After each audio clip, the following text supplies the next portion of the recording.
माझा मारुती ज्याला डावलत नाही त्याला हा श्रीराम कधी डावलू शकत नाही. दरितीच्या हाती संत कृपावंत, मग पाळी पंढरीनाथ लया त्यांचं. युद्ध करणं आहे. सुग्रीव तयारी करो. रात्रभर तयारी झाली. सुग्रीव सकाळी गदा खांद्यावर, प्रभूजी झाडाच्या आड उभे, इशारा केला. सुग्रीवानं आवाज दिला वालीला, बहारा वाली, घाबरू नका. हा युद्धाचा आवाज आहे ना. ये रे बाहेर ये. जमते काय?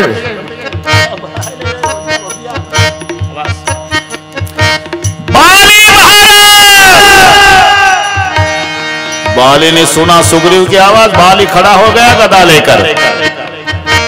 और रोती है, बहारा बाली, आ रहा हूं सुग्रीव. गदा लेकर बाली मैदान में. शाबाश सुग्रीव. बाली के साथ टक्कर लेने आए हैं. भगवान बनकर बाली मना को गया. सावधान सावधान सावधान सावधान.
इधर बाली उधर से उधर बाली, भागने की कोशिश कर रहा है. असकाई चला महायतिमानी पूर्ण समान सुग्रीव जान मेरे ऊपर भाई बिगड़ना मुझका मारे हाथ सुग्रीव बिकल होई बागा मुष्टिकार मंत्र समनागा सुग्रीव बिकल होई बा. मैदान छोड़ के सुग्रीव भाग गया. सीना फुला करके बाली बोला, भागे गया ना बे, दोबारा आहे किसकिंदा तो जिंदा नाही छोडूंगा. विजयी मुद्रेनं वाली दरबारात तारेनं पंचारती ओवाळून विजयी वालीचं स्वागत केलं. आणि सुग्रीव लट लट लट लट कापत रामचंद्र प्रभूकडे आला आणि पायावर डोकं ठेव ठेव रडला. मालक काय केलं? 3 तारखेपासून बाता हाणत होता. ऐसा करूंगा आणि तैसा करूंगा आणि वैसा करून. काय केलं?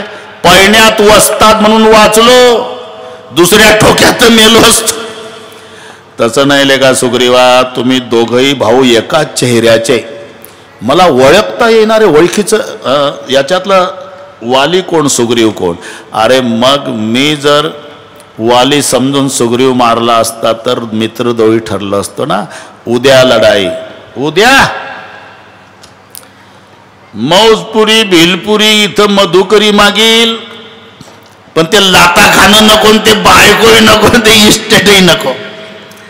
प्रभूनं पाठीवून हात फिरवला, पीडा दूर केली. पण सकाळी दुसऱ्या दिवशी प्रभूनं फुलाची माळ सुग्रीवाच्या गळ्यात घातली. मेली कंठ सुमन के माला. हे काय? याची 2 कारणं आहे रे सुग्रीवा. मी ज्याच्या गळ्यामध्ये विजयाची माळ घालतो त्याचा पराजय होत नसतो. 1. दुसरं कारण, ओळखता येईल ना रे. ज्याच्या गळ्यात माळ तो सुग्रीव, माळ नाही वाली. तुम्ही काय करणार? बिना माळाचं मारणार. माळवालं सांभाळणार. मालक कालचा नवा दम होता, आज जास्त वेळ तितक्या वेळ तिथे थांबण्याची हिम्मत नाही. चल सुग्रीव, दुसरा दिवस.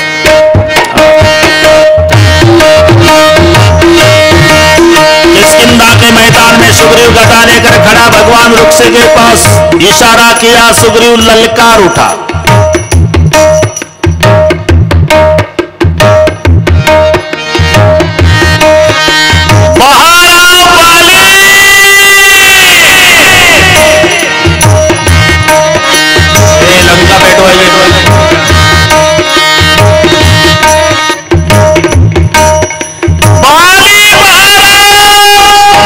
सुना सुग्रीव की आवाज आज भी आया है।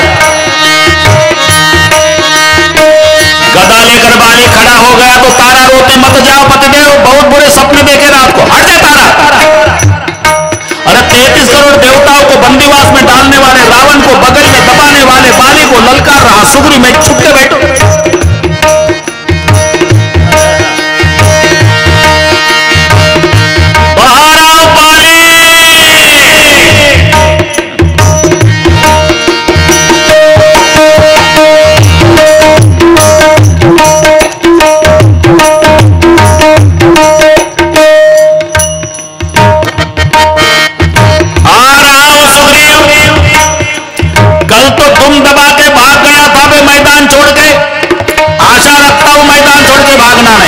बकवास बंद कर बाली, मैंने को तैयार। सावधान सावधान सावधान सावधान, आक्रमण।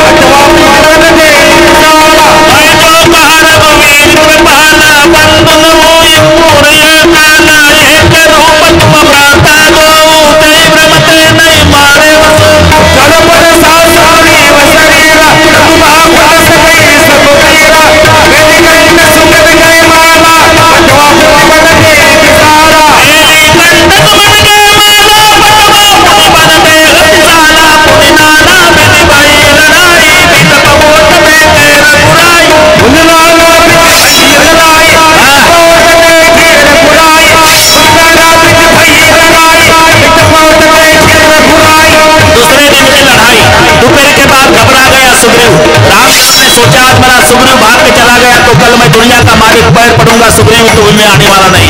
अब विलंब नहीं करना चाहिए। तो रामचंद्र जी ने धनुष पर बाण लगाया वृक्ष के पास।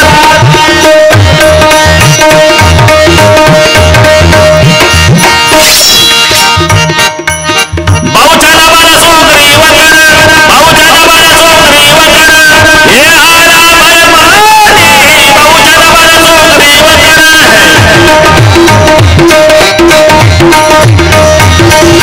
बहुत ज्यादा वाला सुग्रीव कर, ये हारा भय मानी, मारा बाली राम हृदय मान सरतानी।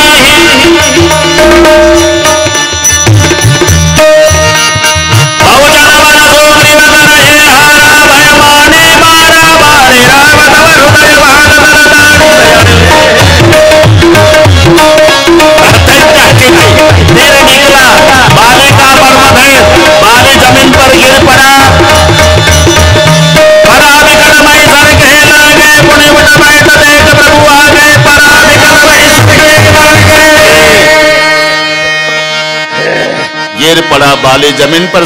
भगवान सामने खड़े हैं और तड़पता हुआ बाली राम जी को सवाल पूछ रहा। धर्महीन अवतरे हो साई, धर्महीन अवतरे हो साई, मारे हो मोही गाल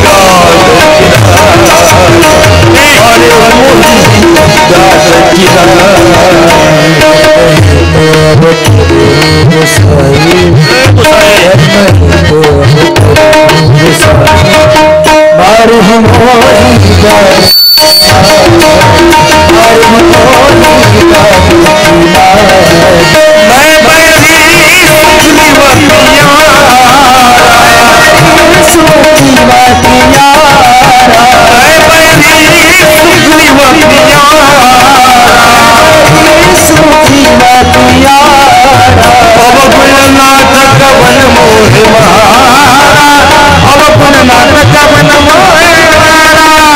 हम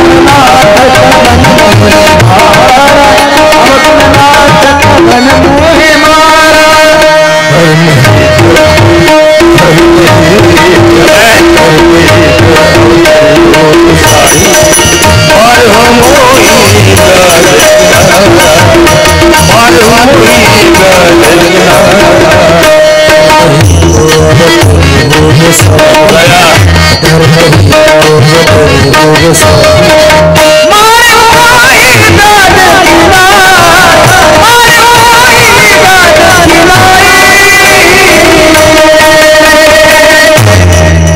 बालिका सवाल है, धर्म हे अवतरे हो गुसाई, धर्म के लिए अवतार लेते हो, अधर्म करते हो. क्षत्रियाचा धर्म आहे मालक सामोरासमोर युद्ध करणे, झाडाचे आडून बाण मारणे हा पारद्याचा धर्म आहे. मार्यो मई व्याधी की न्याय माई बाहेरी सुग्रीव पियारा अवगुण कवण नातमोही मारा. बरंच शाब्दिक भांडण आहे. तारेला उपदेश केला प्रभूनी मन नातमोही मारा. बरंच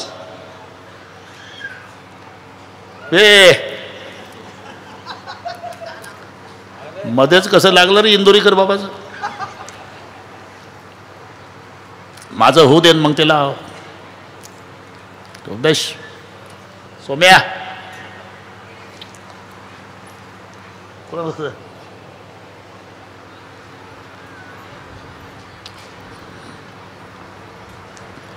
अंगदाचा हात मरता मरता धरला आणि प्रभूच्या हातात दिला आणि सांगितलं, मालिक ये मेरा एकलौता बेटा अंगद, स्वीकार करो. वालीची उत्तर क्रिया, एकच तास राहिला बरं का लंका पेटवायची आहे. वालीची उत्तर क्रिया, राज्य दिलं सुग्रीवाच्या ताब्यात, युवराज पद अंगदाला. सुग्रीवा पावसाळ्याला सुरुवात होतो. आता मी इथे प्रवर्षण पर्वतावर थांबणार आहे 4 महिने. पावसाळा संपला म्हणजे सीतेचा शोध घ्यायचा विसरू नकोस. सुग्रीव 4 महिन्याचा पावसाळा संपला, गोरे महाराज तरी एकही दिवस दर्शनाला आला नाही. जीव एवढा बैमान होतो.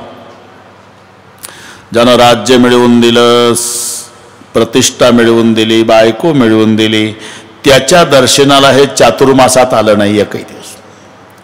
मग प्रभु लखन जी भैया, अरे पूरी बारिश खत्म हुई, एक भी दिन आया बेवकूफ दर्शन करने. मैंने पहले दिन बोला था भैया ये मैत्री करने लायक नहीं. उसको क्या लगता है जिस बाण से मैंने बाली को मारा वो बाण मेरे पास बचा है, उस बाण से मैं सुग्रीव को भी मार डालूंगा. बस बस भैया आप मेरी भाषा में बात कर रहे. बड़े भाई को मारने का काम बड़े ने किया, छोटे को मारने का काम छोटा लखन कर. जाओ लखन. मारा मारी म्हटलं की लक्ष्मण 120 निघायचा जाग्यावरूनच. मारना नाही रे लखन, तो भय दिखा कर लावतात सका सुग्रीव, भीती दाखवणार. ठीक आहे भैया. आता प्रभूच्या लक्षात आलं हा शेषाचा अवतार आहे, फणा उगारण्यात माणसं मरतात. म्हणून प्रभूनं हनुमानजीला सावध केलं, हनुमान जाओ सुग्रीव को जगाव. हनुमानजी लक्ष्मणाच्या आधी, सकाळचे 9 वाजले होते भगवान बाबा, सकाळचे 9, तरी सुग्रीव घोरत होता पलंगावर. ज्यानं मैत्री करून दिली त्या हनुमानजीला इतका राग आला की हे बैमान 4 महिन्यात प्रभूच्या दर्शनाला आलं नाही. ते घोरत होतं 9 वाजता बरं का अश्विन. गदा घेऊन मारोतराव त्याच्या पलंगाजवळ गेले, खाली बसले, त्याच्या कानाजवळ तोंड लावलं. लाल डोळे मारोतरावचे, दात ओठ मुठी आवळून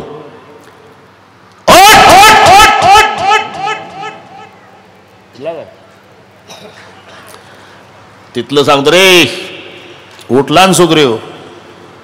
काय मारुती राया लेका चातुर्मासात दर्शनाला आला नाही. आता केवढा अनर्थ. तो धाकटा भाऊ लक्ष्मण तुझं गाव पेटवायला. आता काय करू.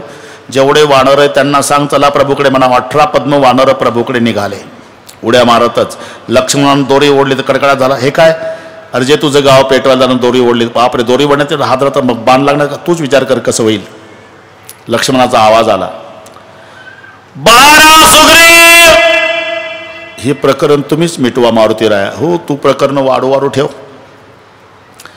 हनुमान जे आले, लक्ष्मणाचे डोळे लाल टोमॅटो सारखे. म्हणले आता शांत होईल कशानं. तर मारुतरावने हनुमानजीने रामचंद्राचं गुणगान सुरू केलं. गुणगान ऐकण्यात लक्ष्मण पागल झाले. खांद्यामध्ये धनुष्य बाण, भात्यामध्ये मागे लक्ष्मण, पुढे हनुमान. असं करीत पलंगाजवळ शयन कक्षात सुग्रीवाच्या गुणगान थांबलं. लक्ष्मण शुद्धीवर आले. अरे काले आहे हनुमान. जिनका गांव जलाने के लिए आए थे उनके शयन कक्ष में बैठ जाओ पलंग पर बैठ सकता हूं क्या मैं? नारी निद्रा भोजन का त्याग करना बैरागी. आता तिघही पहा कशा आहे. डोंगरेजी, ज्याचा पलंग आहे तो संसारी, आग्रह करतो तो ब्रह्मचारी, आणि ज्याला बसायचं तो बैरागी. लक्ष्मणराव बैरागी, मारोतराव ब्रह्मचारी, पलंगवाला संसारी. 2च मिनिट बसा. हे पुन्हा नाही झोपत इथं का? तुम्ही शेषाचा अवतार आहे. अहो कल्पना करा, साहेब ऑफिस मधून आले, साहेबाच्या बंगल्याच्या भोवताल 5-25 पोरं काठे. थांबा साहेब, जाऊ नका बंगल्यात. काय रे पोरं? तुमच्या झोपण्याच्या खोलीत गेला साप. तोही 6-7 फूट लांबीचा. आम्ही सगळे ते तुमच्या खोलीतलं सगळे पाहिलं साहेब. ते गोदरेचं कपाट उचललं, पलंग उचलला, फ्रीज उचलला, टीव्ही उचलला, सगळे पाहिलं. साप नाही दिसला, पण बाहेर नाही निघला साहेब. पुरी जर साहेबाच्या पाया पडली तर साहेब झोपतं का त्या खोलीत? नुसता साप गेला म्हटलं तर साहेब झोपत नाही. तुम्ही साक्षात शेषाचा अवतार, याच्या पलंगावर बसा, इथं झोपत नाही हे पुन्हा. ठीक आहे. मग पायावर डोकं ठेवून दर्शन घेतलं, क्षमा केली. सर्व आले. मग वानरं पोहोचली होती. सुग्रीवानं दंड प्रणाम केला प्रभूला. प्रभूनं क्षमा केली. 4 तुकडे झाले. एक पूर्व दिशेकरता, एक पश्चिम, एक उत्तर दिशेसाठी. दक्षिण दिशेकरता राखीव तुकडे आहे. ज्या तुकडीचे प्रमुख अंगदजी आहे, नळ आहे, नीळ आहे, जामवंत आहे, हनुमानजी आहे. वानर शोधायला निघाले. सावंत बाबा उड्या मारू पळाले. प्रभू चांगले हसत होते. का? म्हणले कमाल आहे वो, एकाही वानरानं सीता बघितली नाही आणि सीतेच्या शोधार्थ चालले. निदान एखाद्यानं डोकं चालवावं. उंच आहे का बुटकी आहे, काळी सावळी का गोरी पान, 9 वार का 6 वार, का तुमच्या मोबाईलमध्ये वगैरे वगैरे है ना. शेवटी मारोतराव थांबले. का थांबला? नाही, शोधार्थ चाललो मालक, पण सीतामाईचा शोध लागल्यानंतर त्या आमच्यावर विश्वास ठेवतील कशावरून? आम्ही रामाचे दूत आहोत. काही ओळख द्या ना. मला माहिती होतं तू एकच ब्रह्मचारी हे सुपीक डोकं चालवशील, म्हणून मुद्रिका दिली. जयंताची कथा सांग, करुणानिदान शब्दाचा प्रयोग कर म्हणाले. ती मुद्रिका हनुमानजीनं जिभेवर ठेवली. प्रभू मुद्रिका मेली मुखमाही निघाले. सर्वांना तहान लागल्याचा उल्लेख आहे. लाग तृषा अतिशय कुल आहे. का गुहेमध्ये प्रवेश केला. महान तपस्विनी बसलेली होती. तिने विचारलं, का रे कोणतं युग चालू आहे आता? त्रेता. मी सत्ययुगात बसली तपाला. माझं नाव स्वयंप्रभा. जा पाणी पिऊन या, फळे खाऊन आले. सीतेच्या शोधार्थ चालला ना रे? हा. डोळे उघडे ठेवून चालला का डोळे लावून? वानर म्हणली, म्हातारी काय चेष्टा करते का रे, डोळे लावून चाललो? तसं नाही, सीता भक्ति है और भक्ति को पाना है तो अंतर्मुख होना है. आंखें बंद करो. सर्वांनी डोळे बंद केले. आंखें खोलो म्हटल्यावर उघडले. समुद्राच्या काठाला येऊन पोहोचले सगळे. विस्तीर्ण सागर 400 कोसाचा. का रे आता पलीकडे जाऊ शकत नाही, अवधी संपत आला, सीतेचा शोध नाही, काय करावं अशा विवंचनेत असताना एक संकट आलं. पंख जळालेला एक पक्षी पर्वताच्या आकाराचा गडबडत येऊ लागला. बहुत दिन से भूखा हूं, भगवान ने भोजन भेजा है, पूरे बंदर को खाता हूं. झालं. सीतेचाही शोध नाही, रामाचंही दर्शन नाही. हे आपल्याला जिवंत ठेवत नाही का? आपल्यापेक्षा भाग्यवान बिचारा जटायू मेला राम कार्यासाठी. जटायू नाव ऐकलं तो थांबला. थांबा, जटायूचं नाव घेता? तो माझा लहान भाऊ होता. तुम्ही मोठा. माझं नाव संपाती. मी तुम्हाला खात नाही, फारसी मदतही कर, खातही नाही, हे लक्षात ठेवा. आमची 2 भावाची इच्छा, एकदा सूर्याच्या रथाचे घोडे खाण्याची आम्ही केलो. जेव्हा उष्णता सण झाल्या, जटायू पडला. या जन्मी त्याची माझी भेट झाली नाही. मी अजून वर गेलो. सूर्याच्या उष्णतेत माझे पंख जळून भस्म झाले. मी समुद्राच्या काठाला पोळलं. चंद्रमा नामक म्हणून सांभाळ केला. त्यांनी सांगितलं, त्रेतायुगात रामाचे दूत येतील, त्यांच्या दर्शनात तुमच्या पंखात चैतन्य येईल. माझ्या पंखात चैतन्य आलं. मी तुम्हाला खात नाही, फारसी मदत करत नाही, पण माझी दृष्टी चांगली आहे. इथून दिसतंय मला. समुद्राच्या पलीकडे अशोकवनात सीतामाय स्वतःच्या चरणाकडे दृष्टी लावून बसलेली आहे, असं सांगून संपाती निघून गेला. म्हणजे तपास लागला भगवान बाबा. पण आता जायचं. 400 कोस आहे ना समुद्र. प्रत्येक जण आपापलं सामर्थ्य सांगू लागलंय. अंगदजी म्हणाले, एका उडीत लंकेत जातो, पण अलीकडे येणार नाही, कारण रावणाचा पुत्र अक्षय जर मला दिसला तर माझी अर्धी शक्ती त्याच्यात जाते, मला शाप आहे. जामवंत म्हणाले, आप टुकड़े के प्रमुख, आपको नहीं भेजा जा सकता. प्रत्येक जण आपलं आपलं सामर्थ्य सांगत होते, पण हनुमानजी काही बोलत नव्हते. हनुमानजी समुद्राच्या काठाला डोळे मिटून रामाचं चिंतन करण्यात मग्न होते. तिथं जामवंतजी आले आणि जामवंत हनुमंताला म्हणाले, कवन सुपाज कठिन नहीं होई तात तुम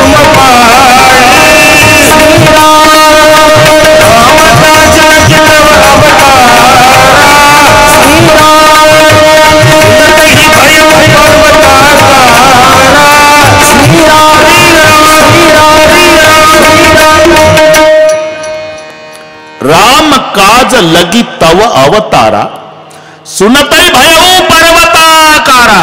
हनुमानजी पर्वताच्या आकाराचे झाले. जामवंत मैं पूछऊ तोई, उचित सिकावन दीजऊ मोही. आता एक लक्षात घ्या, तुम्ही फळे वगैरे खा, कोणी जाऊ नका, इथे थांबून राहा. काय फायदा आहे? 400 कोसाचा समुद्र आहे भगवान बाबा. काही कमी जास्त झालं तर या टोळीचा काही फायदा आहे का मारुतरावला? का थांबवलं? याला विशाल दृष्टिकोन म्हणतात. का? आम्ही सगळेचे सगळे रामचंद्राच्या पायावर डोकं टेकून दर्शन घेऊन आलो, तेव्हा श्रीरामानं आमच्या टोळीला आशीर्वाद दिला, यशस्वी भव. यांना पाठवून द्यावं, नंतर एकटा जावं तर यशाचा भागीदार एकटा होईल. इथेच थांबवतो, माय सीतेचा शोध घेऊन येतो आणि यांच्या समवेत श्रीरामाकडे जातो की यश पुऱ्या टोळीला मिळेल. हा विशाल दृष्टिकोन, म्हणून थांबवलं. आता उड्डाण भरायची तयारी हनुमानजीची. नेमकं इथे किष्किंधा कांड पूर्ण झालं. इथे श्रीमद रामचरित मानस सकल कली कलुष विध्वंसणे चतुर्थ सोपान समाप्त. गणेश सरस्वती सीताराम शिव पार्वती गुरुदेवाला वंदन करून सुंदर कांडाला सुरुवात झाली. हनुमानजी उंच पर्वतावर, उजव्या खांद्यावर गदा, उड्डाण भरायची तयारी. अतुलित बलधामं हेम शैलाबदेहं धनुजवन कृशानं ज्ञानेनामग्रगण्यं सकल गुरुनिधानं वानरानामधीशं रघुपती प्रिय भक्तम वात जातम नमामि. उंच पर्वतावर सगळी वानर जय जयकार करू लागले. बोले रामचंद्र भगवान की, पवन सुत हनुमान की, बजरंगबली की जय.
बाण सुटावा श्रीरामाचा एका सरळ रेषेत मारुतराव निघाले. समुद्रामध्ये आश्रयाला मैनाक नावाचा पर्वत आहे. समुद्राला मैनाक माझ्या अंगणातून राम भक्त चाललेला आहे, त्याच्या विश्रांतीची व्यवस्था करा. मैनाक पर्वत वर आला, विनंती केली, हनुमानजी विश्रांती घ्या. हनुमानजीने हाताचा स्पर्श करून सन्मान केला. हनुमान ते पर साकर पुणिकीन प्रणाम, राम काज केन बिनु मोही का विश्राम. निघाले. पुढे सुरसा नावाची राक्षसी धावून आली. खाते हो ऐसा मत कर, खाते हो ऐसा मत कर, मैं खाते हो ऐसा मत कर, खाते हो तो खाओ. योजन भरते बदन पसारा. एक योजन तोंड उघडलं राक्षसीनं. हनुमानजी 2 योजन जाड झाले, तोंडातच जाईना. 4 योजन तोंड उघडलं, मारुतरात 8 योजन जाड झाले. 16 योजन मुखते ठेव, तुरंत पवन सुद्धा 32 वयो. या डबल आणि तिनं सत योजन ते आनन केना, म्हणजे समुद्रा एवढं तोंड उघडलं. अतिलघु रूप पवन सुतलीना, छोटंसं रूप धारण केलं आणि तिच्या तोंडात 2-4 चक्कर मारून बाहेर, ए पागल बुड्ढी, दोपहर के 2 बजे से बकवास करते, खाते हो, मैं तुम्हारे मुंह में परिक्रमा करके आया हूं. जाओ बाबा, देवताओं ने भेजा था, यशस्वी भव, आशीर्वाद देऊन गेली. पुढे सेहिका नावाची राक्षसीन गती कुंठित करू लागली. हनुमानजींनी तिचा नाश केला. आता छोटस वानराच्या पिलाचं रूप धारण केलं, आपलं मच्छरा एवढं रूप धारण केलं. मस्क समान रूप कपी धरी, लंकई चलही सुमिरी नरहरी. मच्छरा एवढं रूप धारण केलं, पण नरहरीचं सुमरण करत चालले. लंकिनीनं गेटवर अडवलं. एवढा कडेकोट बंदोबस्त गोरे बाबा. आणि ते रामाच्या सैन्यात 2 जण 3 दिवस होते वानराच्या रूपात, शुक न सारंग, तरी कोणी ओळखलं नाही. आणि आमचा मारोतराव नुसतं मच्छराच्या रूपात गेला तरी लंकिनीनं गेटवर थांबवलं. पूर्वीपासूनची पद्धत आहे. परदेशात जाताना विमानतळावर तुमचं स्पेलिंग जरी चुकलं एका अक्षरानं तरी वापस करते, बसू देत नाही. आणि आमच्या देशात कोणी या, किती दिवस राहा, पहिलं नागरिक व्हा, मोकळा आओ जाओ घर तुम्हारा आहे. पूर्वीपासून रामाच्या सैन्यात 3 दिवस होते ना वानर, ते वानराच्या रूपात ते राक्षस, तरी ओळखले नाही. बिभीषणानंच ओळखलं. आणि माझा मारुती एवढं मच्छर होऊन गेला, मच्छर. लंकिनीनं गेटवर अडवलं. काय बंदोबस्त आहे. ए चोर, आता काही म्हणतात हे नाही पटत महाराज का, मच्छर संध्याकाळची वेळ जात येत असतीलच, कसं काय ओळखलं लंकिनीनं? हे चिकनगुनिया पाठ झाला ना एकदा. हा, याचं कारण भगवान बाबा हे नरहरीचं सुमरण करीत चाललं होतं. आणि लंकिनी गेटवर. लंकिनी विचार केला, माझी नाईट ड्युटी असते, बरेच मच्छर येणारी जाणारी पाहिली, पण लंकेतल्या मच्छराला भजन येत नाही. हे भजन म्हणत आलं म्हणजे मौजपुरीच असलं पाहिजे. चोर को खाने के लिए बैठे हो. हनुमान जी बोले, दुनिया में का सबसे बड़ा खतरनाक चोर लंका का मालिक जिन्होंने मेरे वहां सीता को चुरा के लाया, उसके क्यों नहीं खाया? शब्दावर भागला नाही. केशव दंडेश्वर एक ठोका लंकिनीच्या डोक्यात मारून.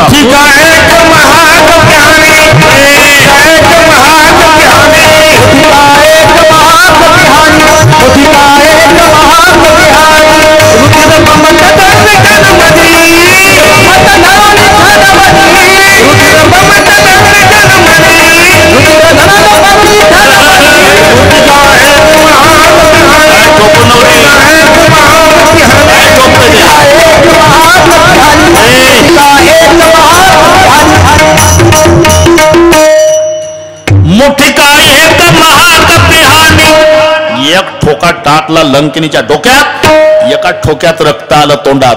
मग लंकिनी म्हटली, गोरे महाराज तुम्ही मारुती बुवा का? काय नाही, मारुती बुवा का तुम्ही? अरे मी पहिल्यांदा तुमच्या गावात आलो तर नावासह कसं काय ओळखलं? एका ठोक्यातच ओळखलं बाबा. नाही ते झालं, पण कसं काय? आता ते विचारता म्हणून सांगते बघा. मी गेटवर असते, परवा ब्रह्मदेव पंचांग पाहून आला. मी विचारलं ब्रह्मदेवाला कुठं गेलता? म्हणे रावणाचं भविष्य बघायला. मी सहज म्हटलं कधी मरतय रावण? ब्रह्मदेव म्हणला सांगतो, पण तुम्हा महिलांना बोभाटा करायची सवय असते. अजिबात कोणाला सांगत नसेल तर सांगतो. एक वानर येईल, तुझ्या डोक्यात ठोका टाकल, एका ठोक्यात रक्त तोंडात येईल, त्याचं नाव मारुती असेल, तिथून थोड्या दिवसात रावण मरल. म्हणून तुम्हाला विचारते, मारुती बुवा का? हो मारुती बुवा. जा आज जा बाबा, जा आज जा. मसक समान रूप कपिधरी, मच्छरा एवढं रूप. हनुमानजी लंकेत प्रवेश करतात. पहाटेपर्यंत फिरले, पण लंकेतल्या घराची रचना